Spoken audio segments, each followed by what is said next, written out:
I would also request moderator to kindly let me know if I'm exceeding my time frame. Now, coming right to the presentation, मुझे बहुत अच्छा लगा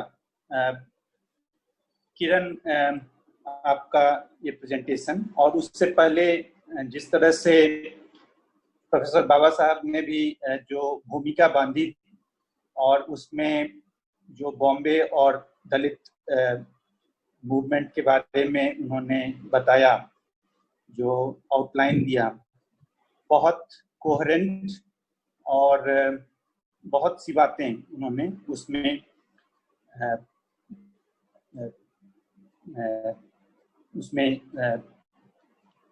समावेश किया. अच्छा, before I go, how much time I have? Can you let me know how much time I have? So you can take your own time, but at the same time, I will request to all participants that you can put your questions in the chat box. Okay. And meantime, if you think that some questions are related, directly to you with Dr. Rajan Agaune, Dr. Kiran, okay. So you can take that questions also in discussion, okay. And okay. You can ask Kiran also. Okay. So thank you for this clarification. So I'll flag off a few things in say 5 to 10 minutes. Then maybe we can again come back in a conversational mode, because I would prefer conversational mode. So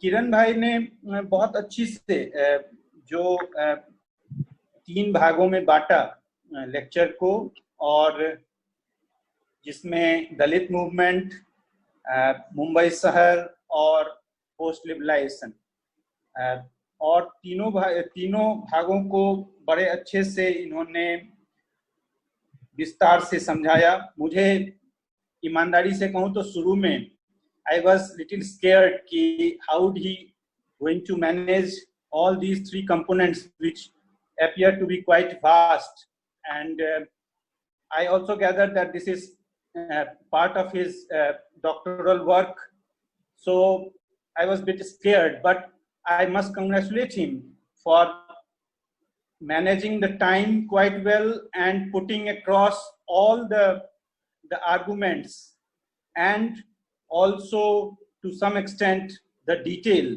about all these 3 components. So it's a really commendable job to do it in a lecture frame. Thank you, sir. Now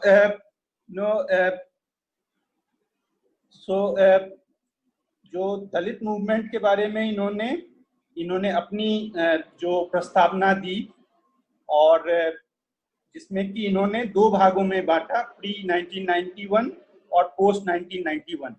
हालांकि उसको विस्तार में जाते हुए इन्होंने वहां भी अंबेडकर से पूर्व का जो हिस्ट्री है, जहां जो महात्मा फुले का इन्होंने जिक्र किया, और किस तरह से 1920s के बाद से, अंबेडकर के आने के बाद से वो चेंज हुआ, उसकी भी बात की. फिर 1960s से जो चेंज हुआ उसके तरफ भी इशारा किया. तो इसमें अब जो कुछ बात कि हम सब ने सुना है, तो मैं बहुत समरी में नहीं जाऊंगा. कुछ चीजें जो कि मुझे बहुत अपील किया, और कुछ जो मेरे सवाल हैं, सीधे सीधे उन पर आते हैं. तो एक जो पोस्ट 1991 जो पीरियड, जो इनका फोकस है आज के लेक्चर का, now there he ended quite well with problematizing Dalit capitalism itself, and the manner in which there is certain kind of glorification taking place about Dalit capitalism. So he he's aware of that and he's critiquing that, which is a kind of takeaway point for me from this lecture. And here he points out the little, details about how Dalit capitalism is actually eroding the emancipatory potential of earlier Dalit movement by pointing out how certain, subtle shifts are taking place. For example, this, metaphor of Samanvaya se Vikas. So instead of confrontation, now, as he very coherently put forward, now we are placing emphasis on conversation, dialogue. And he himself is aware that these are the points where we can discuss which these aspects need to be spelled out more in a theoretical, robust fashion, and we can see, we can debate on these aspects, we can, carry forward. That's the spirit of academic, research. Nevertheless, the significance is that this observation itself, and unless we observe and we identify these subtle, processes, we can't take the criticism forward. So thank you for bringing that on board. इसी तरह से अंत में इन्होंने जो 5 मुद्दे identify किए, एक तो जो ओवरआर्चिंग इनका फ्रेम रहा है कि पॉलिटिक्स ऑफ एजिटेशन का जो खत्म हो रहा है,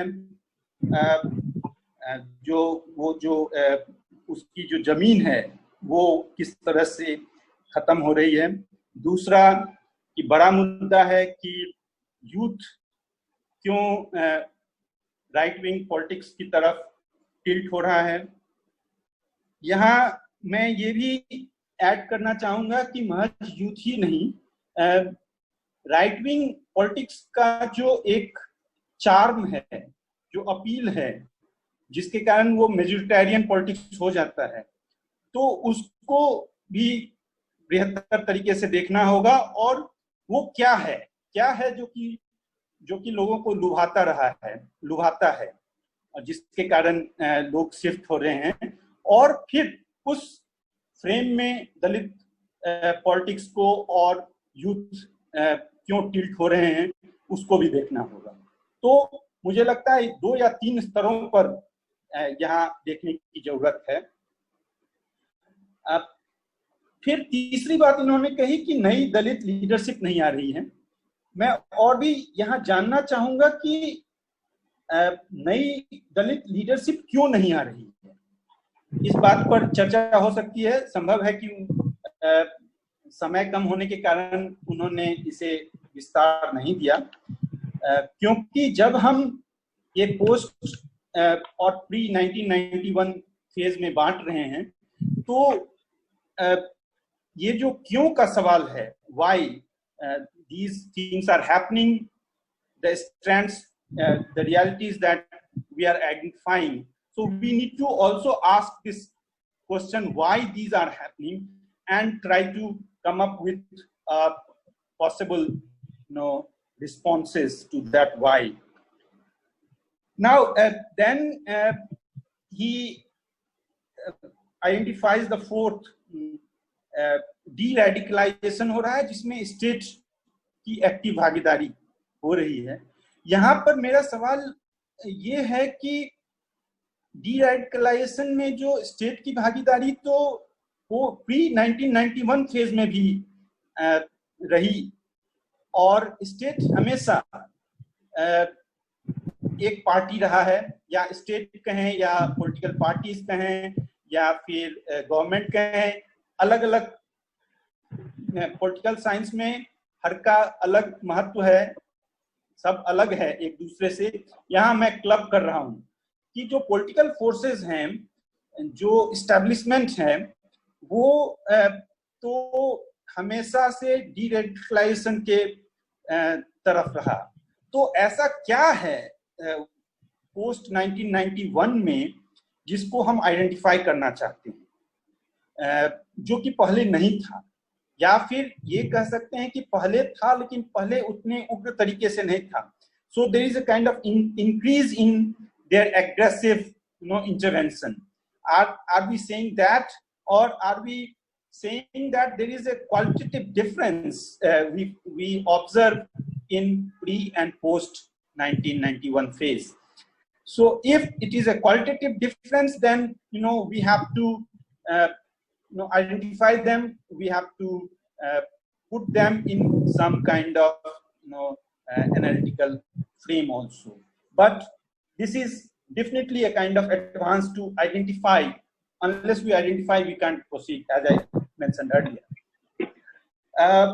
Now, the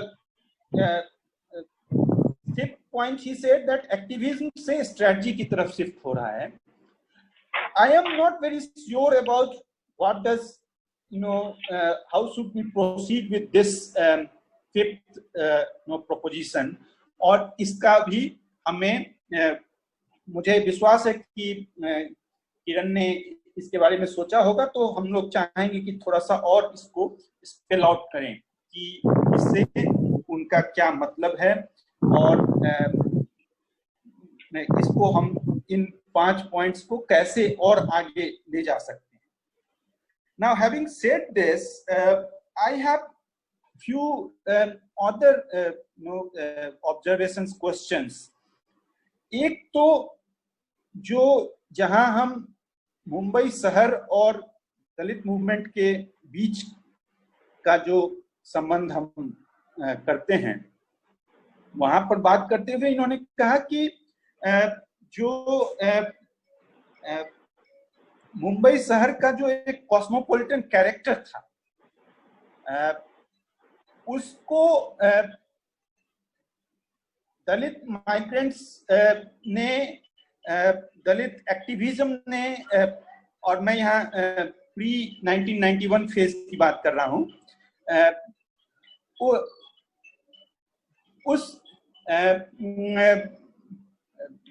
उस समय उस कॉस्मोपॉलिटन कैरेक्टर को दलित प्रेजेंस ने डाइवर्सिटी लाने की कोशिश की, उसको डाइवर्स किया, कॉस्मोपॉलिटन कल्चर को मुंबई के. इसको यदि थोड़ा सा और आप बताएं कि इससे आपका क्या मतलब है, इसका क्या आप कहना चाहते हैं कि उसको किस तरह का डाइवर्सिटी, क्योंकि कॉस्मोपॉलिटन कल्चर अपने आप में जो एक डोमिनेंट अंडरस्टैंडिंग रही है कि वो काफी डाइवर्स होता है. तो यहाँ आप किस तरफ इशारा करना चाहते हैं? क्या आप ये कहना चाह रहे हैं कि जो कॉस्मोपॉलिटन कल्चर में जो जमीनी हकीकत नहीं थी, उस जमीनी हकीकत को लाने की कोशिश की दलित मूवमेंट्स ने, या फिर आप ये कहना चाहते हैं कि कॉस्मोपॉलिटन कल्चर का जो एक खास लैंग्वेज था, उस लैंग्वेज को प्रभावित करने का कोशिश किया? मैं थोड़ा उत्सुक हूं जानने के लिए कि आप यहाँ क्या किस तरफ इशारा कर रहे हैं. और इसी से जुड़ा हुआ जो मेरा अंतिम सवाल होगा यहाँ, वो ये कि एक तरफ तो हम लोग बात कर रहे हैं, सही बात कर रहे हैं कि मुंबई में का कॉस्मोपॉलिटन कल्चर रहा है, कैरेक्टर रहा है, और वहां से जो पूरे भारत में दलित मूवमेंट इमर्ज किया, उसका वो एक केंद्र रहा ऐतिहासिक रूप से. और फिर हम ये भी बात करते हैं कि जो मुझे बहुत अच्छा लगा कि 1991 का जो फेज, पोस्ट 1991 फेज में आपने कहा कि मुंबई एक मैन्युफैक्चरिंग सिटी से बदलकर, जो 1980-1970 के दशक से ही शुरू हो गया था वो बदलाव की प्रक्रिया, जहां वो मैन्युफैक्चरिंग सिटी से बदलकर एक सर्विस सिटी के रूप में अपने को इमेजिन करने लगा है. और खासकर पोस्ट 1991 में ये जो सर्विस सिटी का जो आपने बताया, तो इससे क्या आपने इस चीज को जोड़ा है कि सर्विस सिटी को हमेशा अकोमोडेटिव होना होता है, उसको हमेशा डायलॉग की भाषा बोलनी होती है, उसको हमेशा हम्बल बने रहना होता है, और इस कारण से जो इमेंसिपेटरी रेडिकल पोटेंशियल था वो खत्म होता गया। क्या आप इस तरफ इशारा करना चाह रहे हैं? मैं थोड़ा स्पष्टीकरण चाहूंगा, क्योंकि मुझे बहुत अच्छा लगा, और कई फूड फॉर थॉट्स हैं यहाँ, जिनके बारे में शायद आप और थोड़ा सा यदि बताएं, और कन्वर्सेशन में शायद हम लोग और वापस लौट कर आएं। शुक्रिया। डॉक्टर किरण। तो मैं आंसर करूं या फिर और क्वेश्चन लेने हैं? या नहीं, प्लीज एक क्वेश्चन से लेकिन उसके बाद में ले लेंगे। ओके, तो थैंक यू सदन सर, आपने बहुत अच्छा मतलब डिस्कशन की, बहुत अच्छी शुरुआत की, और एक जो पॉइंटर्स जो होते हैं, जो मेन पॉइंट्स होने चाहिए कि डिस्कशन की शुरुआत कैसे की जाए, डिस्कोर्स की कैसे शुरुआत कर सकते हैं, कुछ एक जो पॉइंट्स होने चाहिए वो आपने एक हाईलाइट किए यहाँ पे। So thank you very much, and I must say that these are very useful points, जो एक लेक्चर का एक ढांचा बनाने की मैं जो कोशिश की थी, उसको एक कंट्रीब्यूट करके उसको एक आगे बढ़ाने का वो एक काम करेगा, और एक अच्छा काम इसके ऊपर मैं कर सकता हूँ। तो सारे सवाल के तो आंसर मैं शायद नहीं दे पाऊँ, लेकिन जितना मुझे समझ में आ रहा है या फिर जितना मैं आंसर कर पा रहा हूँ, तो जैसे पहला जो सवाल जो था न्यू दलित लीडरशिप के बारे में, तो वो क्यों नहीं आ पा रहा है 1990 के बाद, तो इसमें 2-3 पॉइंट्स मैं यहाँ पे रखना चाहूंगा कि जैसे मेरा 3-4 साल पहले मैंने एक सर्वे किया था घाटकोपर में ही, जो दलित पॉपुलेटेड जहाँ पे एरिया है, तो वहाँ पे कुछ 4-5 दिनों के लिए सर्वे किया था, और मैंने बातचीत की थी कुछ लोगों से, और मोस्टली उन रिस्पोंडेंट्स में यूथ ज्यादा थे, तो उनसे भी थोड़ा बहुत बातचीत करने का मुझे मौका मिला था। तो कुछ सवाल मैंने उनसे पूछे थे बीजेपी के बारे में, आपके बारे, आम आदमी पार्टी के बारे में, दलित पॉलिटिकल पार्टीज के बारे में, इलेक्शन के बारे में। तो ऐसे मैंने कुछ एक क्वेश्चनर बनाया था। तो उस वक्त मुझे कुछ एक मतलब दिखाई दिया कि किस तरीके का एक एटीट्यूड या फिर एक तरीके का एक सोच बनती जा रही है दलित यूथ की। मैं इसको पहले ही बता रहा हूँ कि मैं जनरलाइज नहीं करना चाहता, जो मेरे जो ऑब्जर्वेशन है मैं वही फॉर्मुलेट करने की कोशिश कर पा रहा हूँ, मैं जनरलाइज नहीं कर रहा हूँ यहाँ पे। तो एक चीज मैंने ये देखी कि सबसे पहला है जो एक कि जो दलित पॉलिटिकल पार्टीज हैं, फिर वो कोई भी रामदास अठावले की पॉलिटिकल पार्टी हो, प्रकाश आंबेडकर की हो, या फिर और कोई भी पॉलिटिकल पार्टी क्यों ना हो, उसके प्रति जो दलितों का जो एक नजरिया है वो बहुत ज्यादा डिसइल्यूजन होते जा रहा है। एक तो जैसे एक उनका ये बनता जा रहा है कि एक तो अनएम्प्लॉयड है, एम्प्लॉयमेंट नहीं है, वो एक प्रॉब्लम है, लेकिन साथ ही साथ जो उनके जो प्रॉब्लम्स है उनके एरिया के या फिर जो भी कम्युनिटी रिलेटेड, वो भी ये जो एस्टेब्लिश लीडर्स है वो सॉल्व नहीं कर पा रहे, और तो उसके प्रति वो एक उनका एक इल्यूजन है, और एक क्रिटिक भी है उनका।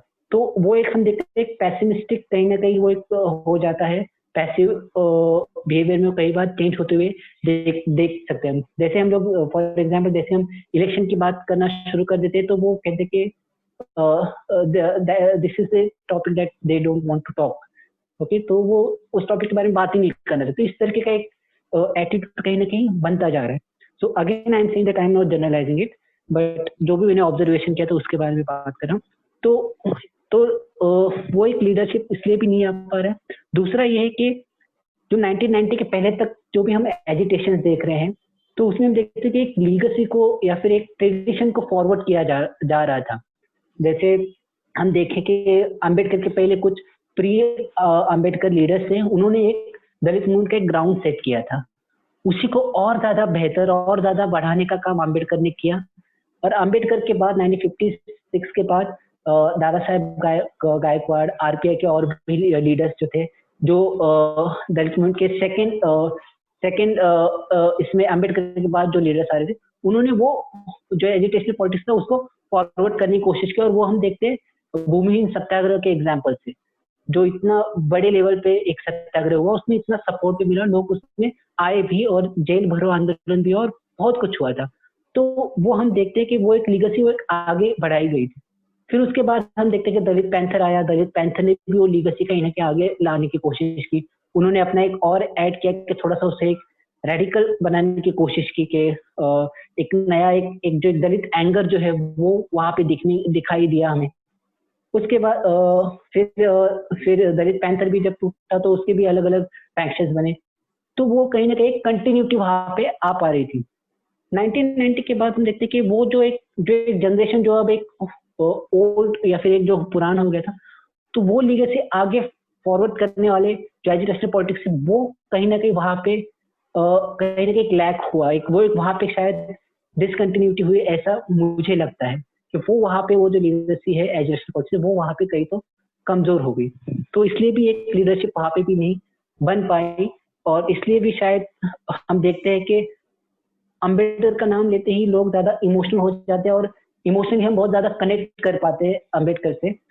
बट जब एजुटेशन की बात आती है, करते हैं, ऐसा नहीं कि हम नहीं करते हैं, बहुत सारे यूथ पार्टिसिपेट भी करते हैं, लेकिन बहुत सारे लोग नहीं भी कर पाते, नॉन एजुकेशनल पॉलिटिक्स में भी चले जाते हैं। तो वो एक कहीं ना कहीं मुझे दिखता है। और एक मैं मतलब देखता हूँ कि एक जो एक इकोनॉमिक स्ट्रक्चर जो आया है उससे भी एक तरीके का जो न्यू लिबरल स्ट्रक्चर है, मार्केट स्ट्रक्चर है, अनएम्प्लॉयमेंट का प्रॉब्लम जो पहले भी था, लेकिन कहीं ना कहीं एक होप थे स्टेट रेगुलेशन, स्टेट सेक्टर और रेगुलेटेड सेक्टर थे, कुछ एक रिजर्वेशन थे, तो वो एक होप था वहां पे। तो वो भी धीरे धीरे खत्म होते हुए 1990 के बाद दिखाई देने लगे।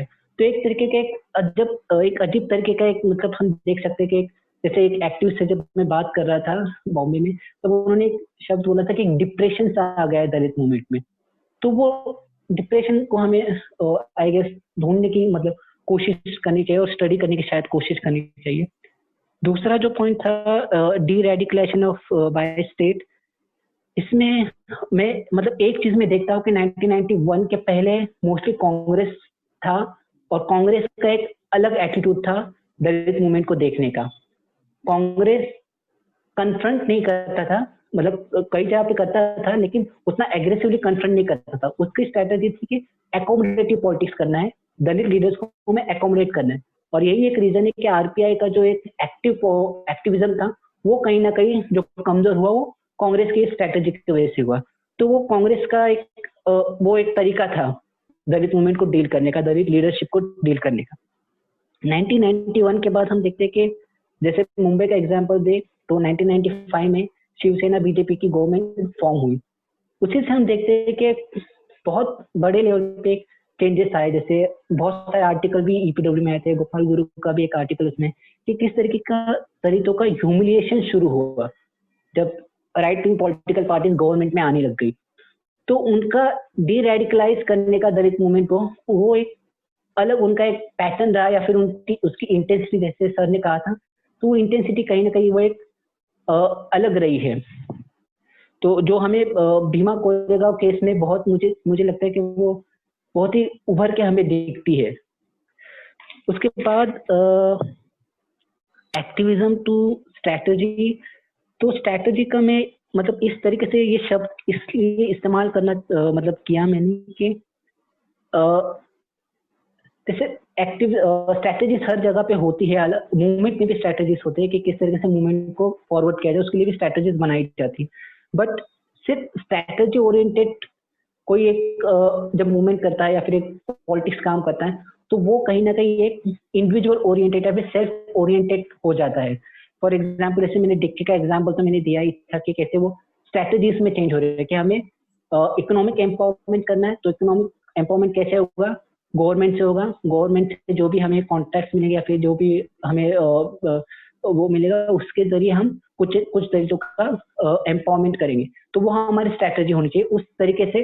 फिर गवर्नमेंट में कोई भी पॉलिटिकल पार्टी हो, राइट विंग हो, सेक्युलर हो, कोई भी पॉलिटिकल पार्टी हो, हमारे लिए वो सिर्फ गवर्नमेंट है, वो पॉलिटिकल पार्टी तो सिर्फ गवर्नमेंट है, और उस तरीके से उस पर्सपेक्टिव से हम गवर्नमेंट से डील करेंगे, and that will be our strategy.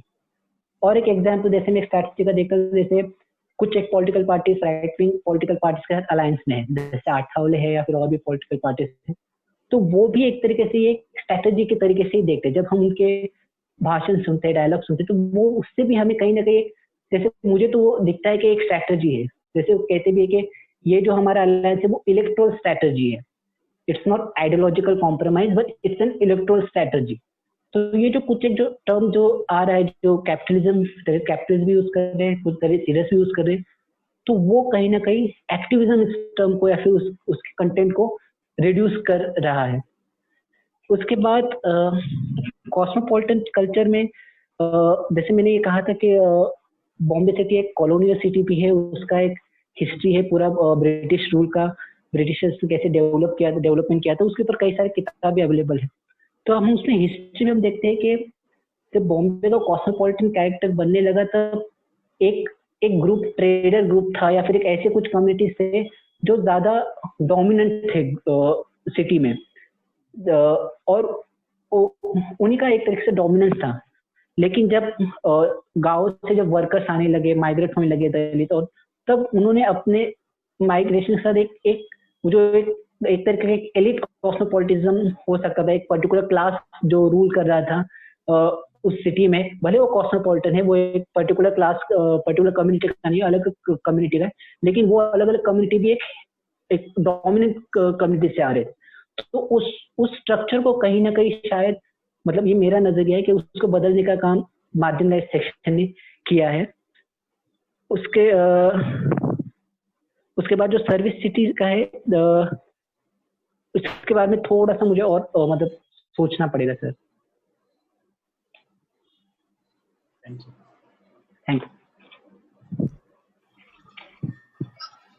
Sir, would you like to comment on the response, or shall I take the question?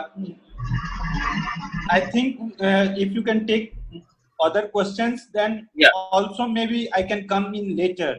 I have few more questions, but it would be better if we can have more people involved in the conversation. Yeah. There is one question from E. Bhuvaneshwari Mohapatra. I'm sorry if I pronounce the wrong name. There is one comment and the questions. Comment is that I'm completely sympathetic and agree with your lament about the attempts of Dickey